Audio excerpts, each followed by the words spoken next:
खुलुमबाय गिबियावनो मिथिहोनाय जायोदि बे भिडिअखौ 18 बोसोर बैसोनि गोजौनि फाग्ला फाग्लिफोरखौल' नायनो थाखाय खावलायनाय जाबाय। बे भिडिअखौ नायनायनि सिगां खोमाखौ मेवथुग्रा बेन्दोंखौ सोनानै लाग्रो।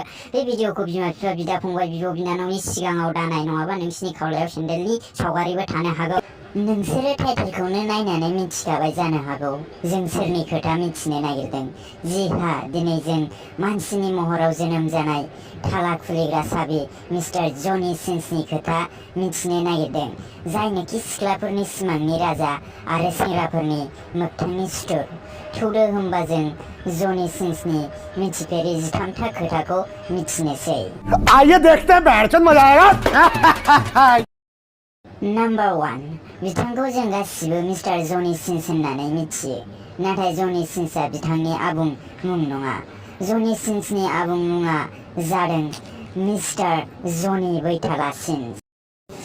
नम्बर 2, नोंसोरनि उन्दैनि फेभरेट जाग्रा फिथाइ सामथाइफोरा मामोन, जेरै आपेल, आंगुर, नारें खमला बायदि। नाथाय जनिनि फेभरेट जाग्रा फिथाइ सामथाइया उन्दैनिफ्रायनो वाटारमेलन, नारें जुमब्रा बायदि आरिमोन। नम्बर 3, जों बयबो मिथिगौ बिथाङा दिनैसिम हाबा जायाखै होननानै, नाथाय 2003 मायथाइनि गब्लं निउसपेपारनि रिपर्ट बायदिब्ला जनि बिथाङा मिस जेनिफार गुदुं गुसेब लरेन्सजों सिरियै 2004 मायथाइयाव हाबा जादोंमोन आरो गब्लं निउसपेपारआ लिरबावदों दि बिथां जनिनि साबिखौ नुनानै मिस जेनिफारा थालाखौ खुलिहोआबालासिनो हानिमुननिफ्रायनो खारदों होननानै। नम्बर 4, बिथां बैथालानाव मोनसे रावबो सिफाय हायै वर्ल्ड रेकर्ड दं। बे रेकर्डआनो जादों हरसेनि गेजेराव बांसिन गंसे साबिजों थाला खुलिनायनि। नाफाम सिखाव चेनेलजों मोगा मोगि जानायाव जनिया मिथिहोदोंमोन दि बै हरखालि बियो गासै 30था थाला खुलिदोंमोन होननानै। अमेजिं।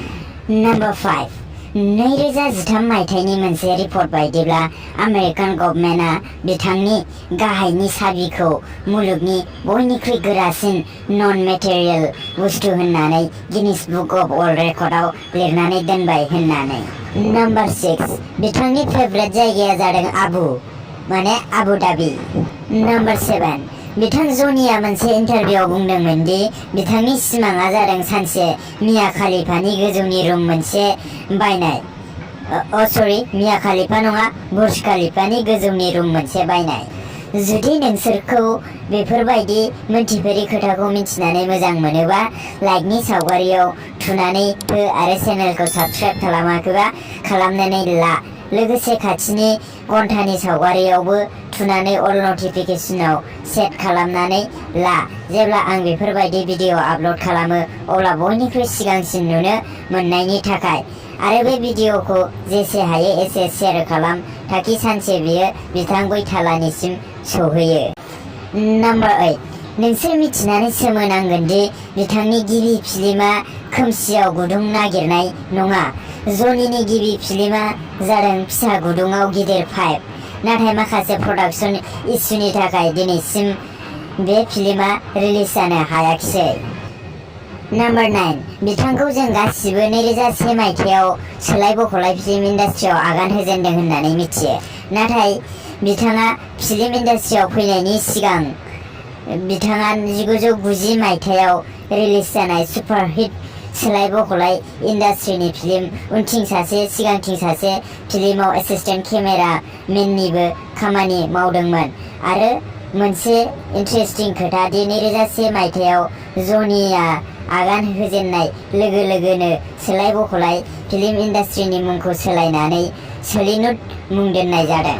नम्बर 10, बिथां बैथालाया उन्दैनिफ्रायनो डक्टर, पुलिस, फोरोंगिरि आरो प्लाम्बार बायदि जानो जोबोद गोसो दंमोन, नाथाय नखरनि हालादा मोजां नङिनि थाखाय बियो डक्टर, इन्जिनियार आरो फोरोंगिरि जानो हायाखिसै।